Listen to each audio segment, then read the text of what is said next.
with Reaction to the Hill's Joe Concha, America First Action Senior Advisor, former White House Press Secretary Sean Spicer.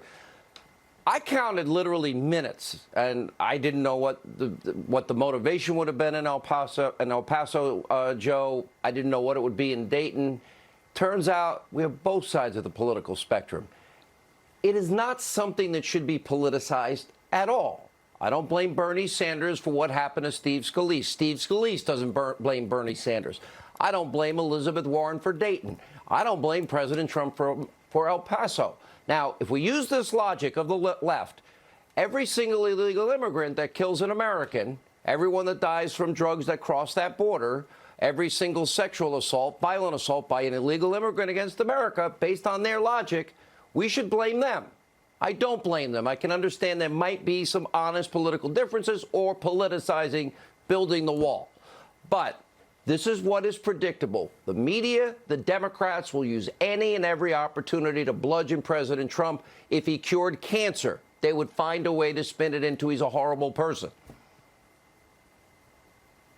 And blaming Trump in this situation, as you mentioned, blaming the president, Sean, that's very predictable. And I think the American people are onto it. However, Morning Consult poll taken about 2 years into the president's presidency found that 64% of voters polled say the media has done more to divide the country. 17%, less than 1 in 5, say the media actually has united the country more. So the perception is there that, yes, this is exactly what's going to happen in these situations. And the bias of omission here, Sean, is incredible. The fact that the El Paso shooter and his background was analyzed 10 times more than the Dayton shooter. No, you're because wrong. One narrative and one line can be drawn. What's more.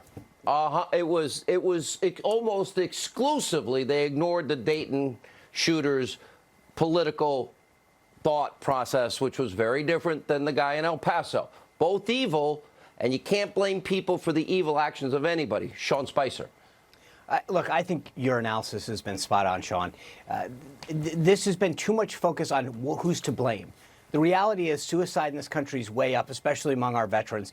Too many people are killing people through gun violence. The president today was pitch perfect.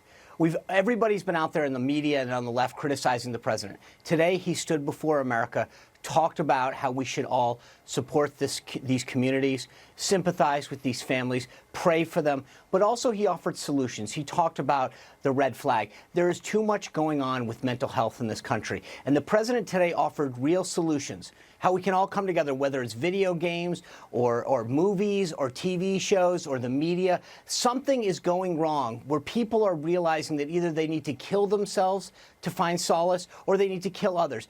Both are completely wrong. And I think that this is one of those moments in America where instead of figuring out who's to blame, we can figure out what to do. And for every critic of the President of the United States, today he stood before America and said, let's come together. Let's find those areas where we can find some common ground and solve this problem. And so I get that the left wants everything to do about guns. Those of us on the right are concerned about the culture, the violence on the media and in video games and in the movies. Let's find the common ground that the president put forward today, that Lindsey Graham talked about today. Come together and say to America, we get it. Let's stop figuring out who to blame. Because you're right, Sean, we didn't blame Bernie Sanders after the congressional massacre. We got to stop for a moment and say, how do we move forward? How do we fix this? And for once, Republican, Democrat, conservative, independent, never Trumper, come together today and say the president was right. He called out hate and bigotry and offered a way forward. Let's all join in that for once. Put politics aside and say this is the way to go. Sean, listen, this is our American family. But you know what? Look at the silence in Chicago by the media mob. Look at the silence in Baltimore. Look at the silence in L.A. Look at the silence 1 mile from Nancy Pelosi's home. I think we're the only people that covered it. When I remember making the decision, Joe Concha, to scroll the names of people we never heard from, shot, murdered, killed in Chicago. Nobody ever heard of this. Why? Why is there that, democratic rule for decades? Poverty. The only thing I don't like about this video is I used to be skinny then. Go ahead. Let me see if you on cable news, on any news over the last 24 hours, heard about this.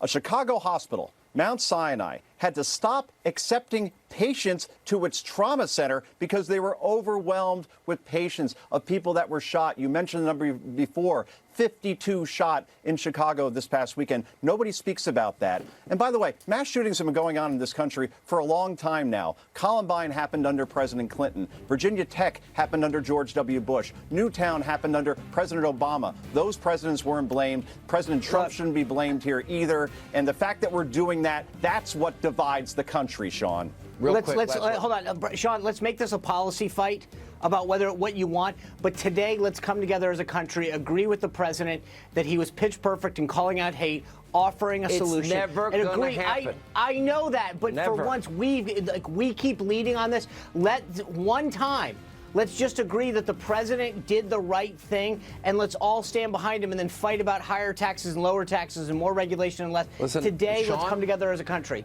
I agree. It's never gonna sadly happen.